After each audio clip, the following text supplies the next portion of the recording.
Dikatakan membaca Yasin itu akan memudahkan roh keluar dari jasad. Mati itu ada kesusahan dan sakarat. Sakarat tu mabuk ya. Sakarat tu mabuk mati. Sakaratul maut. Hak bil hak kata Allah Taala.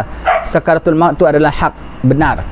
Jadi mati, mabuk begitu. Itulah yang dikatakan oleh Imam Ghazali sebut orang bahwasanya kiamat kecil. Dan kiamat kecil itu betul-betul si mati itu mengalami kiamat macam mana orang mengalami kiamat besar, begitu dia mengalami kiamat dirinya sendiri. That's why kita potong cakap sikit. To prepare for akhir zaman sedikit pun tak rugi. To prepare for akhir zaman sedikit pun tak rugi. Yang diorang sibuk-sibuk ingat akan akhir zaman. Kiamat akan datang. Janganlah sampai cakap akhir zaman saja. Macam kena positive thinking lah. Kita pun disuruh sampai kalau dah langit dah terbelah kau tanam pun masih dapat pahala lah. Kalau langit dah terbelah, tanam benih masih dalam tangannya dapat pahala, itu bukan dia punya niat tanam tu, bukan kerana apa tahu, bukan kerana akan hasilnya. Dia tahu hasilnya dia tak akan dapat. Sebab kalau tanam benih paling cepat boleh dapat hasil berapa. Saya tanam rambutan dah 5 tahun baru berbuah, belum jadi lagi pun ya. Belum jadi lagi. Jadi orang kalau tanam benih tu dia dah begitu, dia tanam benih tu, yang dapat pahala ialah orang yang tanam benih tu, bukan nakkan hasilnya. Tanamkan benih kenapa? Mensyukuri nikmat ada benih, maka aku tanam dengan sebaiknya. Maknanya buat ikut dengan kemanfaatan, bukan kerana nakkan hasilnya. Jangan kau ingat gitu. Jadi nak kiamat masih nak dunia, nak apa? Bukan. Ambil kemanfaatan waktu yang sedikit itu untuk membuat macam-macam punya kebaikan. Kau kena pandang tanam benih itu sebagai membuat ibadat, bukan sebagai nakkan dunia.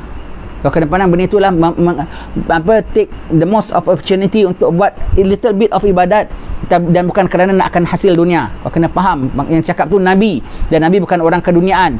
Yang cakap tu Nabi, dan Nabi orang yang senantiasa ingatkan kematian, dan mengingatkan kita juga tentang kematian. Jadi kau ingatkan cakapan Nabi tu untuk orang keduniaan. Some people when we say talk about akhir zaman, dia feel uneasy. Asyik ini saja. Jangan. Ingat akhir zaman, ingat kedatangan Dajjal, walaupun kiamat lagi 5,000 tahun sekalipun. Takkan Nabi Adam pun sebut tentang fitnah Dajjal? Tindakan Nabi Musa, Nabi Harun, Nabi Nuh ingatkan fitnah Dajjal? Orang ingatkan akhir zaman sedikit pun tak rugi, walau kiamat lagi 5,000 tahun sekalipun. Paling tidak dia boleh menggunakan preparation for kiamat itu for his own personal kiamat. Pasti akan datang, walau kiamat besar lagi lama sekalipun. Kiamat kecilnya boleh tangguhkah? Taruhlah kiamat besar lagi 5,000 tahun sekalipun, kiamat kecilnya 5,000 tahun juga kah? Entah lagi 5 minit pun dia tidak tahu. Jadi dia punya persiapan untuk menghadap kiamat besar sedikit pun tak ada rugi. Jangan, yang ada orang tak suka tahu kita cakap kiamat-kiamat, got no other topic to say. Alamak, kita bilang orang ni, dan dia rasa macam rugi. Aku boleh buka kilang mungkin apa, sebut kiamat. Kau boleh pakai untuk kiamat kecilmu. Imam Ghazali sebut dalam Ihya bahwasanya orang yang menghadapi kiamat kecil sama persis seperti orang yang menghadapi kiamat besar.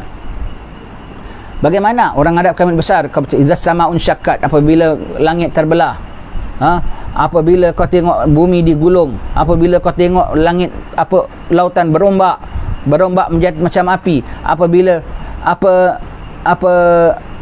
itu al-qari'atu mal-qari'ah wa ma adraka mal-qari'ah yauma yakunun nasu kal farashil mabthus wa takunul jibalu kal ihnil manfush. Manusia jadi debu berterbangan, belayang-layang. Pohon-pohon seperti gunung-gunung akan jadi seperti bulu ayam berterbangan, semua gunung-gunung berterbangan tahu ketika itu Imam Ghazali bilang orang menghadapi kiamat kecil persis macam menghadapi kiamat besar. Itulah sakaratul maut ya. Kalau orang menghadapi kiamat besar, langit pecah, langit jatuh. Begitu orang menghadap kiamat kecil, kepalanya pecah. Dia rasa bukan macam kepalanya pecah, dia rasa kepalanya pecah. Sama seperti langit terbelah. Dan laut berombak, begitulah nafasnya berombak. Laut menjadi api, panas dia rasa dalam dadanya. Gunung ganang tercabut, pohon-pohon melayang-layang. Begitu dia rasa every single, bukan hanya single roma dia, every single cell, jangan kata every single square, square millimeter of dia punya itu, every cubic millimeter of dia punya skin and flesh and bone feel the pain. Terasa macam dicabut-cabut, every single cell of his body tercabut dia rasa. Sebab roh keluarkan daripada segalanya. tulang pun keluar, isi pun keluar, kulit pun keluar. Apabila roh keluar, semuanya tu dia go through, punyalah sakit. Kalau tulang dicabut, dia melepasi tulang. Sekarang orang cabut tulang saya, dia terkeluar daripada kulit, terkeluar daripada isi kan. Nyawa nak cabut, keluar daripada tulang, keluar daripada sumsum, keluar daripada daging, keluar daripada kulit, keluar daripada isi, keluar daripada urat, keluar daripada darah, keluar daripada segala, dan keluar daripada segala sel dalam badanmu pun.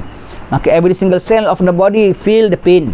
Feel the pain, manakan tidak Nabi kata seperti ditetak dengan 300 bilah pedang. 300 bilah pedang. Badan kita ni berapa tinggi lah? How tall are we? Hanya kalau disusun pedang banyak-banyak pun berapa puluh bilah pedang sajalah. Kalau tingginya orang pun macam Cik Khalid pun umpamanya tinggi pun paling-paling banyak macam berapa bilah pedang saja dia boleh taruh. Kau 300 bilah pedang. Maknanya apa tahu? Begini pedangnya. Seperti dikisar. Nak mati sakitnya tu seperti awak kau bayangkan sebatang lada masuk dalam blender, apa jadi? Itu 3 blender hanya 3 blade saja. Bayangkan sebatang lada dimasukkan dalam blender yang ada 300 blade, apa jadi? 300 blade tau. Nabi kalau mengatakan dia tak dengan 300 bilah pedang, betul-betul macam 300 bilah pedang, ya. Begitu ya.